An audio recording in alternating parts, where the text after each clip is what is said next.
Well, we're here with Bill Elderkin. Now, Bill, before you go racing off, Right. come on, what have you got for us this year? Well, this year we've got something very unusual. In here, we've just got it back from Japan.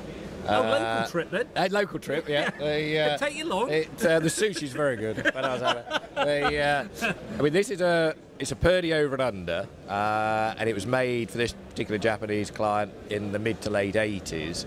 Now, in that period, the Japanese were buying a lot of our, I don't know if you remember the sunflower, paintings, collecting all that sort of thing. And this was something they looked to do as well.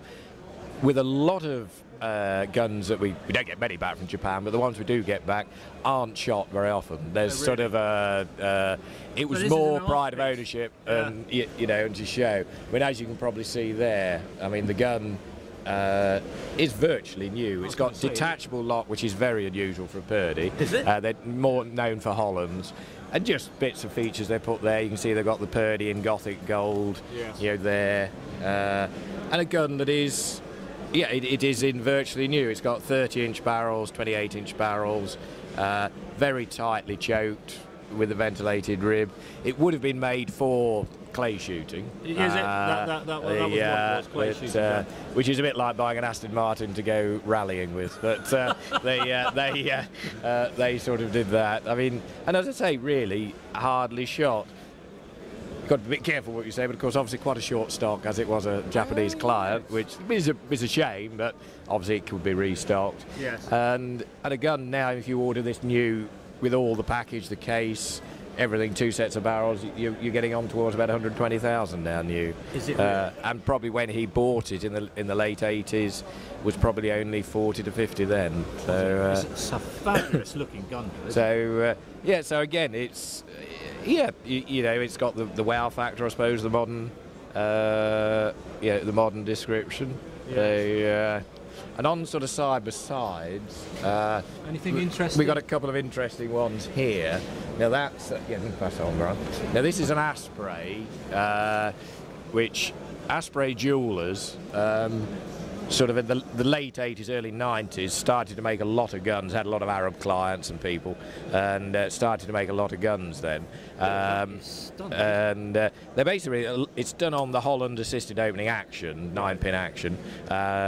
And would be made with the top London, London gunmakers. Yes. I mean, this particular one's a little bit different in that you probably can't see. This is stunning. It's had the gentleman's own sort of personal house put on the bottom of whoever it was made for. Yes. And then you've got the engraver's name there, Keith Thomas, who's one of the top, yes.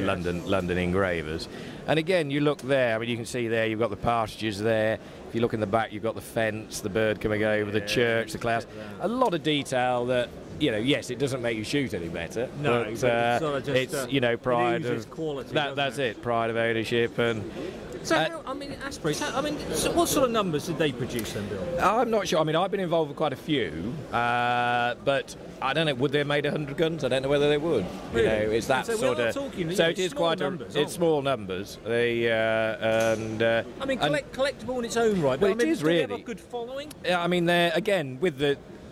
Prince Charles, he's apparently got a pair. He was given those, but and as I say, they are. If this was a Holland Royal done like this, it would be £10,000 more. But I'd be hard. Apart from the name, I'd be hard to tell you why it was £10,000 more. Because really? I mean, the quality and the finish is as good, as any Holland. So for somebody looking for an individual modern gun. That really does tick the boxes, yeah. Then another quite unusual one we took in this week, or bought this week, is a J. Roberts. Now this is a Best London 9-pin side lock. Okay, slow down. Oh, sorry. Explain that again to me. Well, 9-pin side lock is when you've got that's your pin for your mainspring. Yes. That's your hammer, and then you have 9 pins all together.